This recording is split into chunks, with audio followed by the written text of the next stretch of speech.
Aloha kako. Welcome everyone to this special report.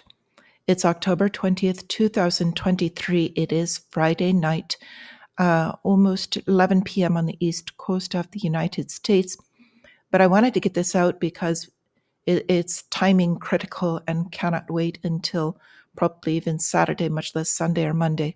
So what's going on is we've got an attack in the Middle East imminent in the next 24 to 48 hours.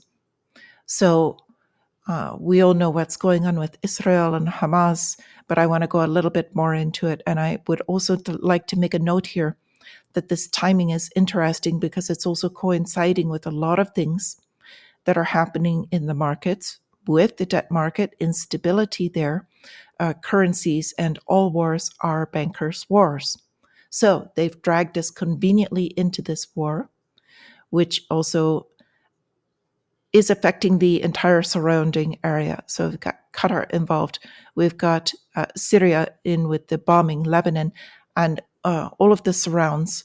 So what we've got is the ground forces by the IDF, which is the Israeli Defense Forces, have been given the green light for their ground assault. As of right now, there have been reports that there is a total internet outage in northern Gaza. And we had a couple of American hostages returned earlier. Go into that in a little bit. There is also a quote that the Hamas tunnels are to become the world's biggest cemetery. So there must be some plans of using other bombs, underground bombs, incendiaries. So we'll look a little more into that as well. And also to do with the timing, as a coincidence, the sanctions in Iran's missile program just ended on the 18th, which is 2 days ago. And we know there is a large push with Iran behind this. So a lot of what has happened in the last day or two is there was a hospital that was bombed where many people died, and they were blaming each other. So now they're coming out saying that French intel is saying that Palestinian rocket was likely the cause of that blast.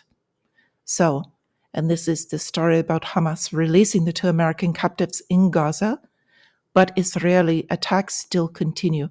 So it was their hopes that by releasing these hostages that it would either delay or even give them hope that they could get these hostages out now. They are keeping approximately 200 hostages in these tunnels. So we've also got Israel is aiming to end its responsibility for Gaza as this ground offensive looms. So there's a lot more to this. They have said that there will be no rules of engagement, which means basically anything goes. So with this, I've got another YouTuber that I'm going to kind of let you know about. If you can watch his program, it's called Monkeyworks, and he does a situation report, for short, they say SITREP, but it's the ground offensive. And basically he uses this program and goes through all of the flights that are in the air, what they're doing, the activity that is happening. And there's quite a bit that he says along with this. So a lot of it is language that is kind of typical. If you need any translations or basically have questions about this, feel free to reach out to me. I'd be happy to help with that. Although he's excellent about saying what's going on and then also like guessing. So I'm going to leave this link in the description so that you can watch this if you would like. He does do these reports so you can stay up on this. And again, if you need any help, I'm happy to. So we've got US senators arriving in Saudi and talking about the war. So and he'll talk about this as well. There's a lot of things going on here. So along with this hospital attack, they're telling 1.1 million people to leave the Gaza Strip, the Palestinians, prior to this ground assault.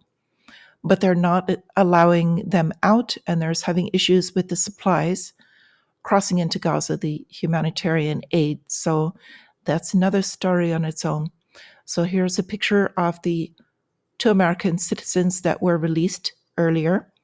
They were saying for those humanitarian reasons. And something else that I would like to bring up, this is Colonel Douglas McGregor, and he's from the US Army. And he's saying that avoiding an Armageddon at this point is going to be very difficult. And basically what he's getting at is, as he says here, if Hezbollah attacks in the north, then we would commit our power and other forces in that area to ease the burden on Israel. So we're on divided fronts now. And as he's saying, kind of basically, everyone would kind of jump into this stew at that point, which would be a very bad thing. However, we're just kind of looking at what is going on now. And I would just like to remind you that there was issued a warning to all Americans, wherever you might be, to watch crowded areas, in particular, any areas where they don't allow firearms, where you would be unarmed and unprotected. And just pay attention. Don't live in fear. However, pay attention to your surroundings where you are, and always, my friends, stay free and be ready.